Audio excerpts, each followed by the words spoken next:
म्यूसन institute में आप सभी विद्यार्थियों का स्वागत है। आइए हम लोग प्रेशर बेल्ट के विषय में जानते हैं और यह जानेंगे हमारी पृथ्वी पर प्रेशर बेल्ट का विकास कैसे होता है। तो हम लोग यहाँ पर वायुदाब पेटियों के विषय में जानने का प्रयास करेंगे। ये हमारी पृथ्वी है और हमारी पृथ्वी के बिल्कुल बीचों बीच से होकर के एक रेखा जाती है। इस रेखा को हम किस रूप में जानते हैं? इस रेखा को हम विषुवत रेखा के नाम से जानते हैं। विषुवत रेखा के 5 अंश इस साइड और 5 अंश इस साइड, 0 अंश, 5 अंश और यहां पर 5 अंश हमारी जो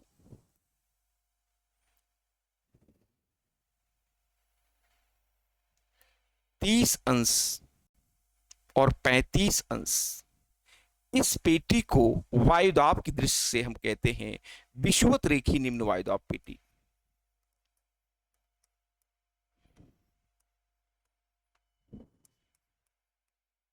रेखीय पेटी, निम्न वायुदाब पेटी, निम्न वायुदाब पेटी। और ये हमारी जो पेटी होती है उसे हम कहते हैं उपोष्ण उच्च वायुदाब पेटी। फिर हमारी यहां पर कहीं ना कहीं पेटी होती है। इस पेटी को हम यहां पर देखें तो इस पेटी को कहीं ना कहीं हम लोग 60 से 65 अंश के मध्य होती है। 60 अंश लेकर के 65 अंश के मध्य होती है। इस पेटी को हम कहते हैं उपध्रुवी,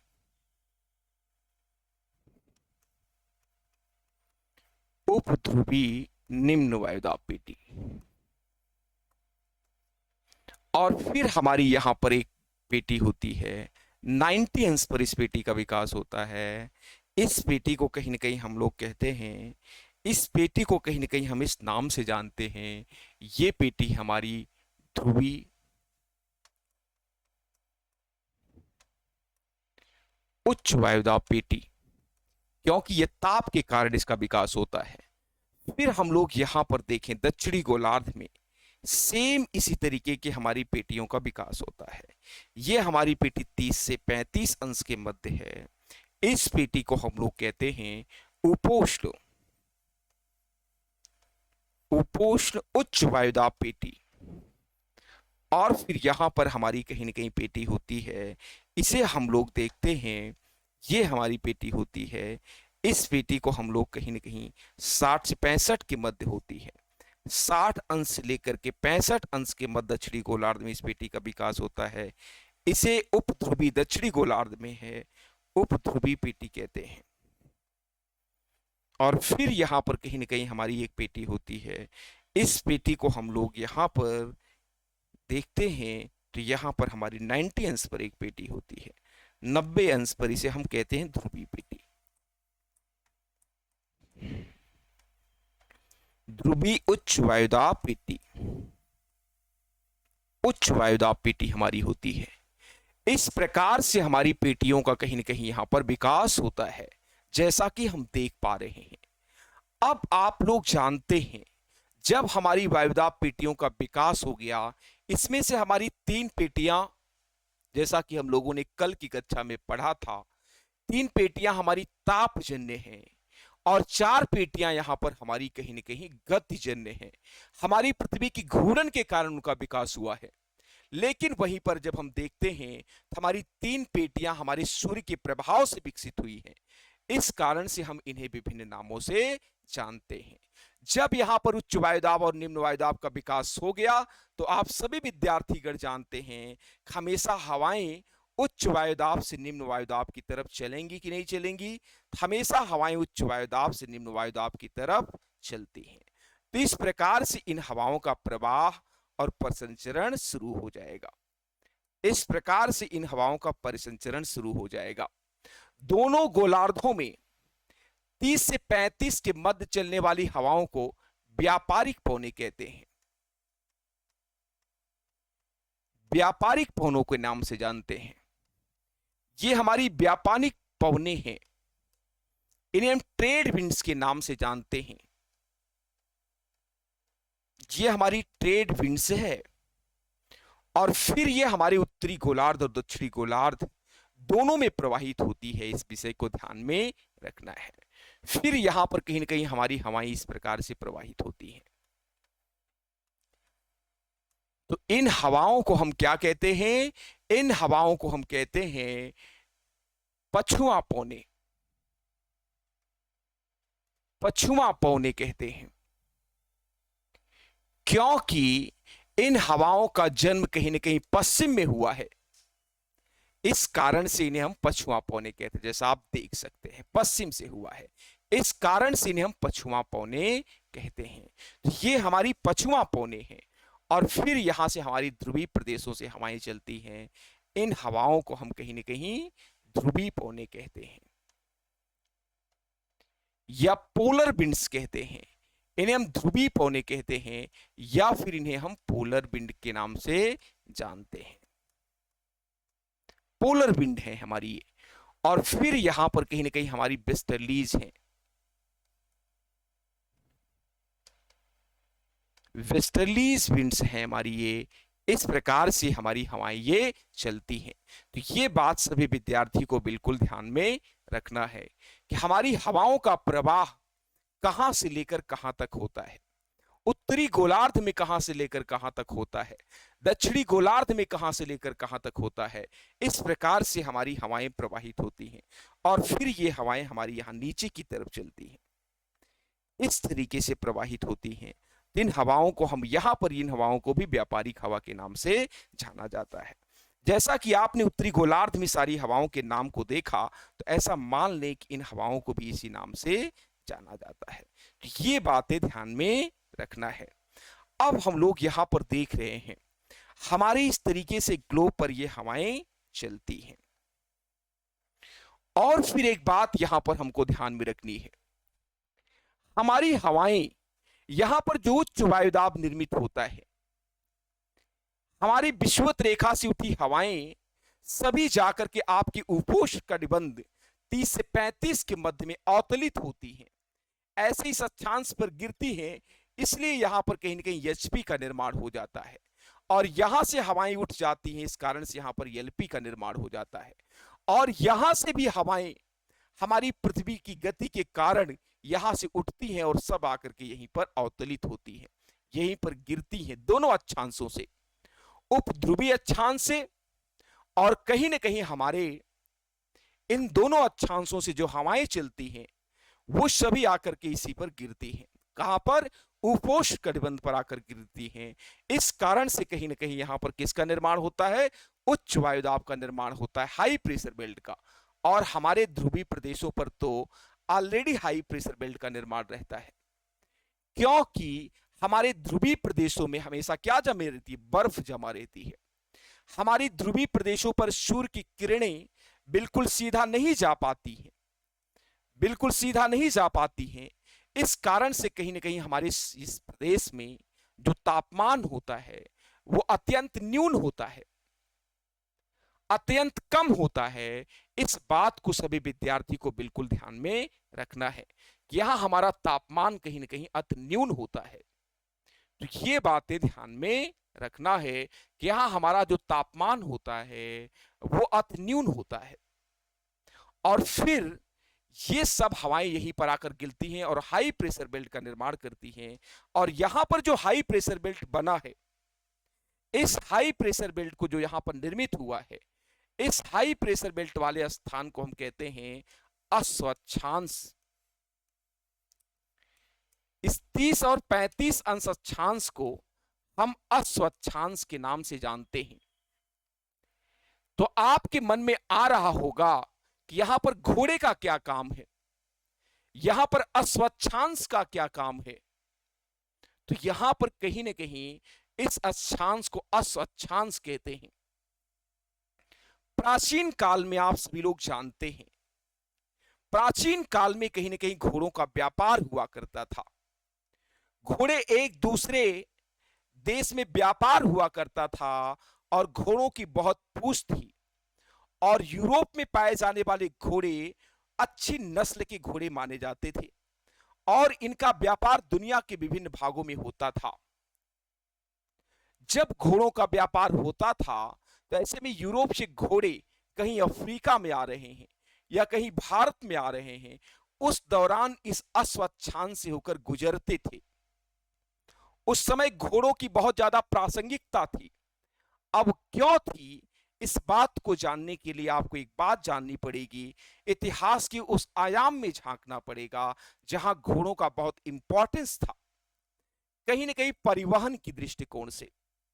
और उस जमाने में राजा महाराजा युद्ध के क्षेत्रों में कहीं ना कहीं घोड़े का उपयोग करते थे, उसलिए वो उच्च नस्ल के घोड़े दुनिया के जिस भाग में होते थे उन्हें वो मंगाते थे, उनका आयात और निर्यात हुआ करता था। लेकिन आज घोड़ों की प्रासंगिकता कहीं ना कहीं क्या हो गई है, कम हो गई है।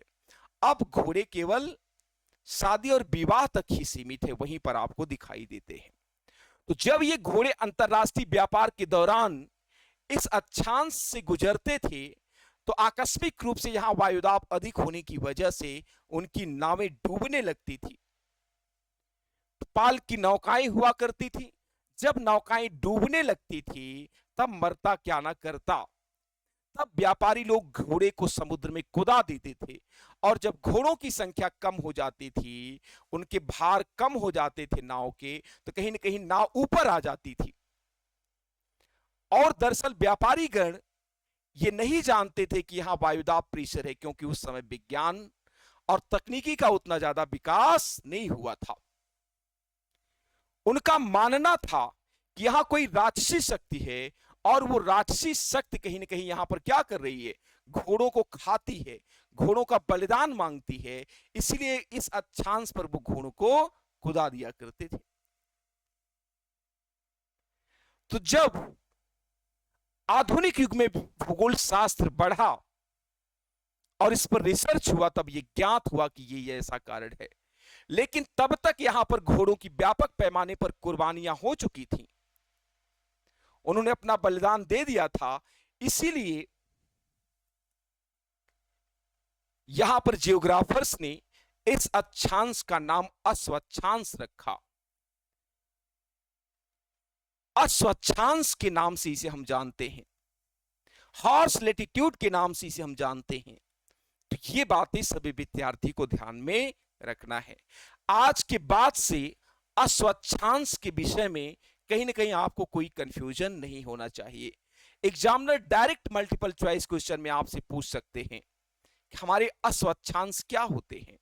तो हमें उत्तरी गोलार्ध में चाहे हम देखें, चाहे हमारे दक्षिणी गोलार्ध में हम देखें, सभी जगह हमारे अश्वक्षांशों का विकास हुआ है, और 30 और 35 के मध्य ही हुआ है। और यहां पर हाई प्रेशर बेल्ट की खोज करने वाले वैज्ञानिक का नाम है हेडली। हेडली नामक वैज्ञानिक ने इसकी खोज की थी। उन्होंने सबसे पहले अपने अध्ययन के दौरान यह पाया कि हमारी विषुवत रेखा से उठी है हवाएं हमारी पृथ्वी के कॉरोलिसिस फोर्स की वजह से, हमारी पृथ्वी के क्षेपक बल की वजह से सब जाकर के यहां पर अवतलित हो जा रही हैं।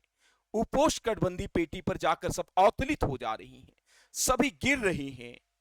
और इस व्यवस्था, इस प्रक्रिया की खोज हेडली नामक वैज्ञानिक ने किया था, इसीलिए इसको हम हेडली सेल के नाम से जानते हैं।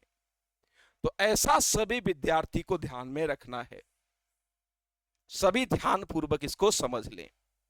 ऐसा कभी भी एग्जामिनर आपसे पूछ सकते हैं। तो ये बातें हम सबको यहां पर कहीं ना कहीं हम लोग देख रहे हैं अश्वक्षांश। और फिर अगर हम ये देखें कि हमारी ये पौने, उपध्रुवी पौने, जब यहां पर अश्वक्षांश निर्मित हो गया, फिर हमारी उपध्रुवी पौने, फिर हमारी व्यापारिक पौने ऐसे चलने लगी। और एक बात ध्यान में रखना है, यहां पर कहीं ना कहीं इन व्यापारिक पौनों का नामकरण क्यों व्यापारिक पौने क्यों पड़ा? क्योंकि आप सब लोगों को पता है, यूरोप के लोग व्यापार और विज्ञान के क्षेत्र में कहीं ना कहीं प्राचीन काल से ही काफी समृद्धशाली रहे हैं। ये पौने जब वो अफ्रीका में व्यापार किया करते थे यूरोप के लोग, तब उन्हें सहयोग करती थी। व्यापार में सामान लदे हुआ करते थे, तब वो अफ्रीका की तरफ जब रवाना होते थे तो ये पौने उन्हें सहयोग किया करती थी। और जब उनकी नावें वहां पर खाली हो जाती थी, सामान वो वहां पर बेच दिया करते थे, फिर तो अर्थात लदी हुई नाव जो भार से लदी होती है, उसको सहयोग करने की वजह से इसे हम व्यापारिक पौने कहते हैं। एक बात सभी को और वैज्ञानिक तौर पर ध्यान में रखना है, साइंटिफिक तौर पर हम इन्हें वेस्टर्नलीज क्यों कहते हैं, इसका अपना तार्किक आधार है। दरअसल जब हम इसके तार्किक आधार की बात करते हैं तब हमारे ध्यान में आता है इन हवाओं का जन्म कहीं ना कहीं पश्चिम दिशा में होता है, और किसी भी हवा का जन्म जिस दिशा में होता है उस दिशा के आधार पर ही उसका नामकरण होता है। वेस्ट दिशा में होने के कारण से इसे हम लोग क्या कहते हैं, वेस्टर्लीज कहते हैं, या फिर इसे हम लोग क्या कहते हैं, पछुआ पौने। पछुआ मींस पश्चिम, वेस्ट वेस्ट वेस्टर्लीज बना हुआ है। तो यहां पर किसी भी प्रकार का कंफ्यूजन नहीं रखना है, बिल्कुल क्लियर रखनी है अपनी चीजें। और फिर यहां पर कहीं ना कहीं हम लोग देखते हैं हमारी जो तापजन्य पेटी है, जहां पर हमारे सूर्य अनुपस्थित होकर के पेटी के निर्माण में अपना योगदान दे रहे हैं, उस पेटी का नाम कहीं ना कहीं हम लोग देखें तो ध्रुवीय पेटी है। एक जगह सूर्य का प्रकाश उपस्थित होकर निम्न वायुदाब का निर्माण कर रहा है, एक जगह सूर्य का प्रकाश अनुपस्थित होकर उच्च वायुदाब का निर्माण कर रहा है। अर्थात हमारे सूर्य की महत्व, उसकी चारुचारिता, उसका इंपॉर्टेंस कहीं ना कहीं उपस्थित होने पर भी है और अनुपस्थित होने पर है भी है उसका प्रभाव।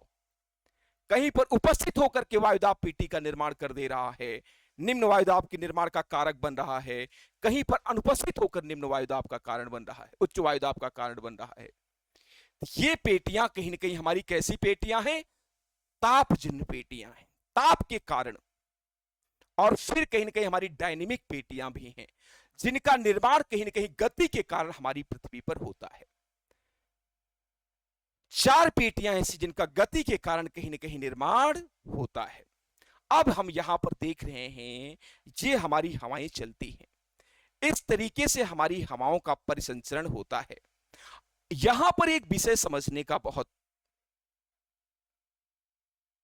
जब हम देखते हैं तो कहीं ना कहीं हमारे उत्तरी गोलार्ध में, हमारे उत्तरी गोलार्ध में हमारे विषुवत रेखा के ऊपर भूखंड ज्यादा है और हमारे विषुवत रेखा के नीचे भूखंड कम है, और जलीय भाग ज्यादा है, जलीय भाग ज्यादा है और भूखंड कम है। तो ये बातें हम लोग यहां पर देखते हैं। भूखंड ज्यादा होने की वजह से हमारी चाहे व्यापारिक पवन हो, हमारी चाहे पछुआ पवन हो, हमारी चाहे ध्रुवीय पवन हो, हमारे उत्तरी गोलार्ध में भूखंड अधिक होने के कारण उनका वेग मंद हो जाता है। ऐसा क्यों होता है आखिर? जब हम क्यों, कहां, कब, कैसे पर विचार करते हैं तो हमारे सामने यह बात आती है कि हमारे भूखंड पर तमाम आवास होंगे, पेड़ पौधे होंगे, तमाम प्रकार के इकोसिस्टम होंगे और तमाम प्रकार की संरचनाएं मौजूद होंगी, और ये सारी की सारी संरचनाएं कहीं ना कहीं हमारे वायु के मार्ग में क्या बनाती हैं, बाधा बनाती हैं, बाधा उत्पन्न करती हैं सारी चीजें। तो कहीं ना कहीं ये बाधा के स्वरूप में होती है। इसी के कारण हमारे उत्तरी गोलार्ध में चलने वाली जो हवाएं हमारी होती हैं वो उनकी चाल दक्षिणी गोलार्ध की तुलनात्मक या बनस्पति तुलना में कम होता है। और वहीं पर हमारे दक्षिणी गोलार्ध में जब ये हवाएं चलती हैं, हमारे दक्षिणी गोलार्ध में जब ये हवाएं प्रवाहित होती हैं तो ये विभिन्न अक्षांशों पर अपना अलग अलग स्वभाव दिखाती हैं। तो दक्षिणी अक्षांश पर अगर हम देखें तो जब ये हमारे 30 से 35 से चलती हैं पछुआ पौने, जब ये 40 अंश पर आती हैं, यहां पर आती हैं 40 अंश पर आती हैं, तो इन्हें हम कहते हैं, आप देखेंगे ये हमारी चालीसा के नाम से जानी जाती हैं। तो यहां पर कहीं ना कहीं रोरिंग 40s के नाम से इसे हम जानते हैं, दहाड़ती चालीसा के नाम से इसे हम जानते हैं। तो ये बात सभी विद्यार्थी को बिल्कुल ध्यान में रखना है। या फिर हम कह सकते हैं गरजती चालीसा।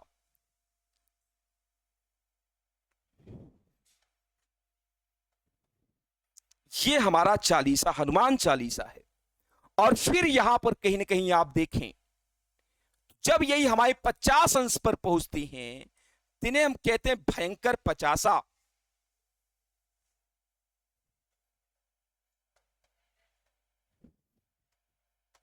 भयंकर 50 के नाम से जानते हैं, या फिर इन्हें आप कह सकते हैं फ्यूरियस 50s। और फिर यही हवाएं हमारी जब 60 अंश पर पहुंचती हैं, यहां पर पहुंचती हैं, तब इनका वेग और ज्यादा हो जाता है। वेग ज्यादा होने की वजह से इन्हें चीखती साठा कहते हैं। चीखती साठा कहते हैं, श्रिंकलिंग सिस्टीज कहते हैं। इस प्रकार से इन्हें हम इस नामों से जानते हैं, चीखती साठा कहते हैं। दरअसल जब ये 40 अंश पर होती हैं, तो गरजती चालीसा के नाम से या दहाड़ती चालीसा के नाम से जानी जाती हैं। जैसे कोई रोरिंग कर रहा हो। फिर ये जब 50 अंश पर होती है तो फ्यूरियस 50s के नाम से जानी जाती हैं। और फिर ये कहीं ना कहीं जब 60 अंश पर होती हैं, 60 अंश अक्षांश पर होती हैं, तो जैसे किसी बच्चे के क्राई करने की आवाज आ रही हो, जैसे कोई बच्चा क्या कर रहा हो, रो रहा हो, चीख रहा हो, ऐसी आवाज आती है। इस कारण से इसे हम लोग क्या कहते हैं, चीखती साठा कहते हैं।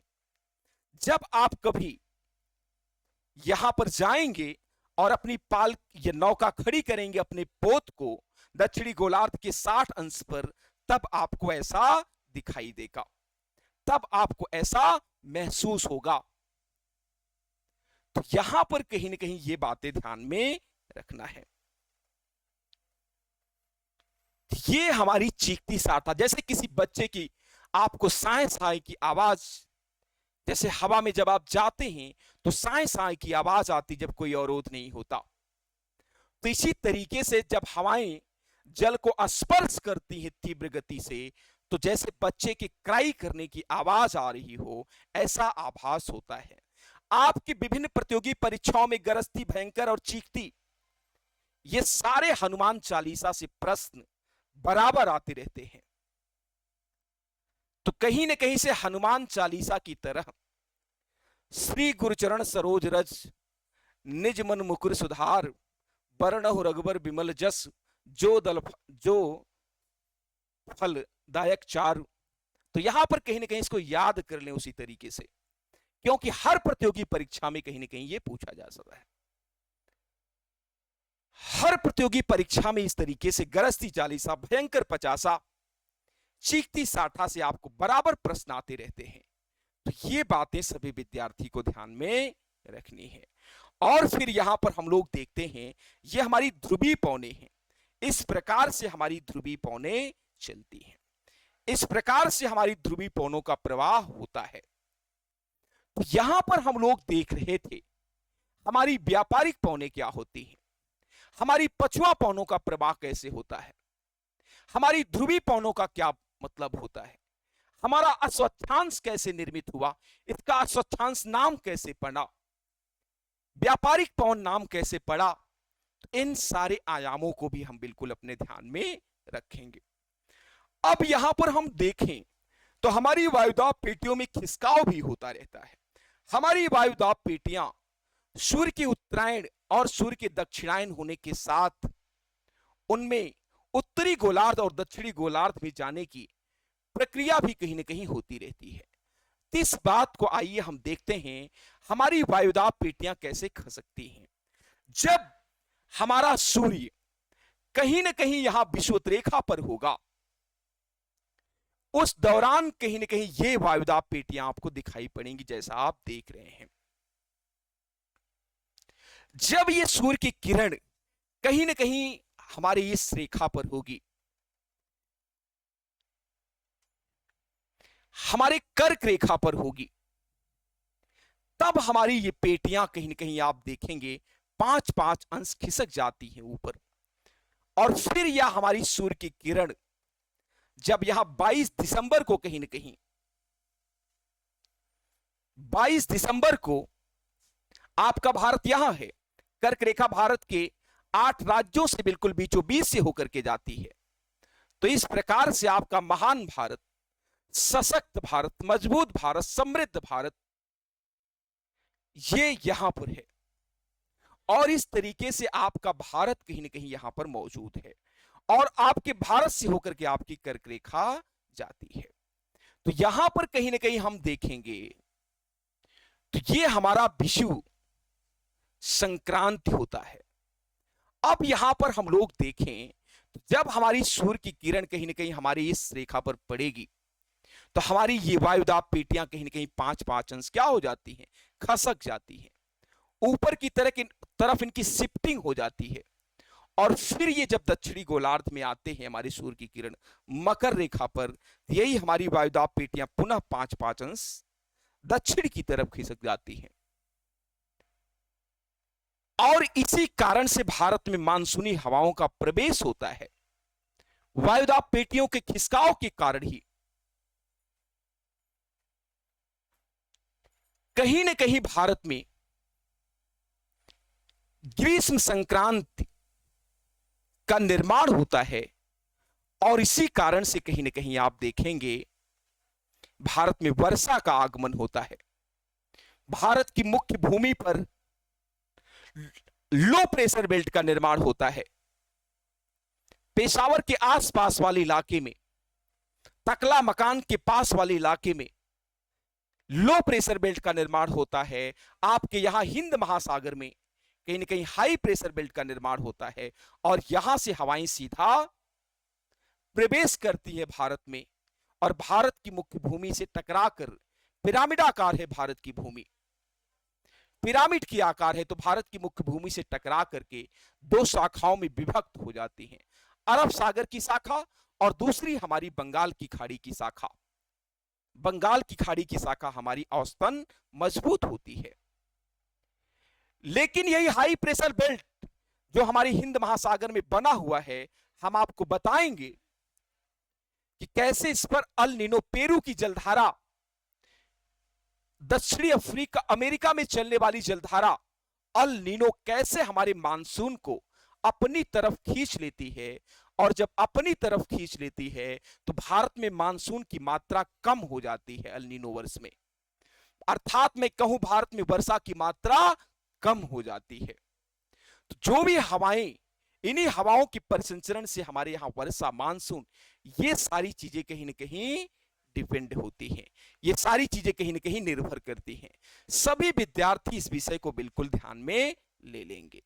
नॉट एनी कंफ्यूजन, कोई कंफ्यूजन किसी को नहीं होना चाहिए। हमारी ये पौने कहीं ना कहीं आपकी इस पूरे ग्लोब पर क्या हो रही हैं, प्रवाहित हो रही हैं। और इन्हीं के कारण वर्षा, ताप को बैलेंस बनाना, ये सारी प्रक्रियाएं साथ साथ चलती रहती हैं। तो ये हम यहां पर पढ़ रहे थे वायुदाब पेटियां, जिसके क्रम में हम जानने का प्रयास कर रहे थे कौन कौन सी वायुदाब पेटियां विकसित होती हैं, किस प्रकार से हमारी वायुदाब पेटियां विकसित होती हैं, हम किसे किस नाम से जानते हैं, ये बातें बिल्कुल ध्यान में रखना चाहिए। हम यहां पर जब वायुदाब पेटियां पढ़ रहे हैं तो हमें कम से कम जो हमारी वायुदाब पेटियां हैं गति के कारण, ताप के कारण कैसे कैसे निर्मित हुई, हमारी व्यापारिक पवन क्या है, हमारी अस्वच्छांश क्या है, गरजती चलाचल, चिकती साटा, ये सारी चीजें हमें वायुदाब पेटियों में पता होना चाहिए। और ये एक बात ये भी हमें पता होना चाहिए कि हमारी हवाएं कैसे परिसंचरण करती हैं। जैसे हमारा जल प्रवाहित होता है, जल हमारा हमेशा ऊंचे वाले स्थान से नीचे वाले स्थान की तरफ जाता है, उसी तरह हमारी हवाएं भी होती हैं, हमेशा ये उच्च वायुदाब से निम्न वायुदाब की तरफ चलती हैं। ये इनका क्या है, मौलिक स्वभाव है, इन्हें हम पौने कहते हैं। इसी के साथ निरंतर क्लास से जुड़े रहें और लाभान्वित होते रहें। जय हिंद, जय भारत।